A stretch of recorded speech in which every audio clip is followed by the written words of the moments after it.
श्रीसङ्कष्टमोचनस्तोत्रम् सिन्दूरपूररुचिरो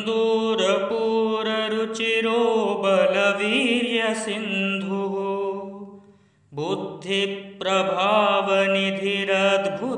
बुद्धिप्रभावनिधिरद्भुतवैभवश्री दीनार्तदावदहनो वरदो वरेण्यः संकष्टमोचन विभुस्तनुतां शुभं नः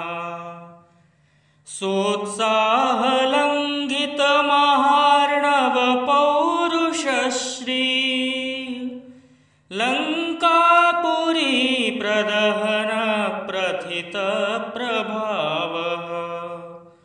घोराहव प्रमथितारिचय प्रवीरः प्राभञ्जनिर्जयति मर्कटसार्वभौमः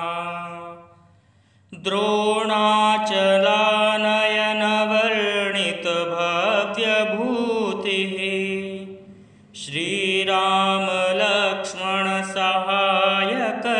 श्रीरामलक्ष्मणसहायकचक्रवर्ती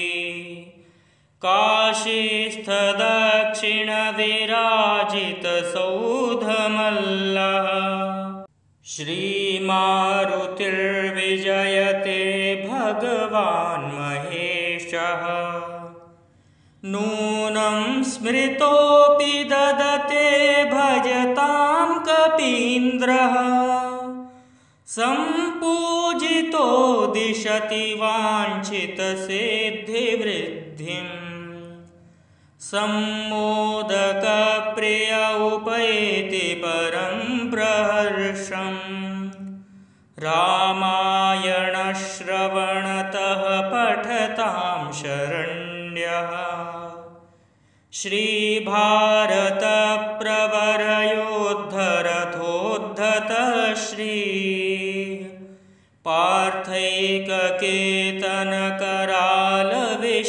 पार्थैककेतनकरालविशालमूर्तिः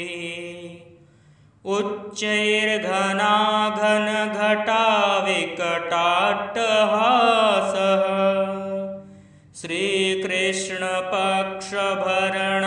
शरणं ममास्तु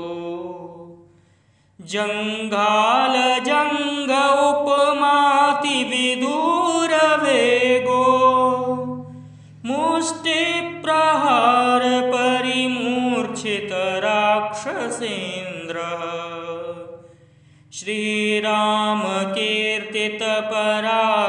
श्रीरामकीर्तितपराक्रमणोद्धव श्री प्राकम्पनिर्विभुरुदञ्जतु भूतये नः सीतार्तिदारणपटो प्रबलः प्रतापी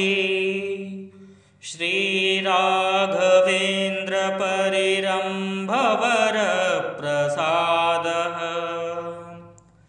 वर्णीश्वरः सविधिशिक्षितकालनेमि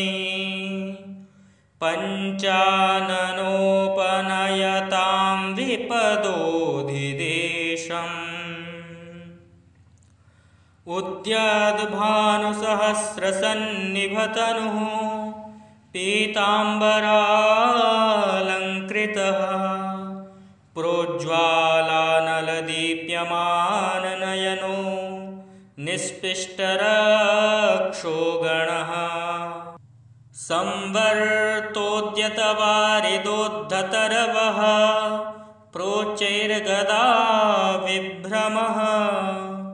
श्रीमान् मारुतनन्दनः प्रतिदिनं ध्येयो विबद्भञ्जनः रक्षः पिशाचभयनाशनमामयाधि प्रोच्चैर्ज्वरापहरणं हननं रिपूणाम् सम्पत्तिपुत्रकरणं विजयप्रदानम् संकष्टमोचन विभोः स्तवनं नराणाम् दारिद्र्यदुःखदहनं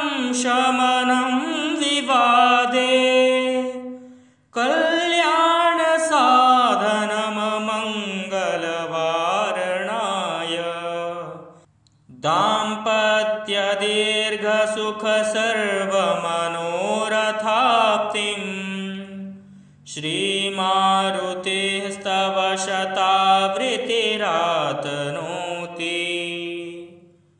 स्तोत्रं य एतदनुवासरमाप्तकामः श्रीमारुतिं समनुचिन्त्य पठेत् सुधीरः तस्मै प्रसादसुमुखो वरवानरेन्द्रः साक्षात्कृतो भवति शाश्वतिकः सहायः संकष्टमोचनस्तोत्रं शङ्कराचार्यभिक्षुणा महेश्वरेण रचितं मारुतेश्चरणेऽर्पितम्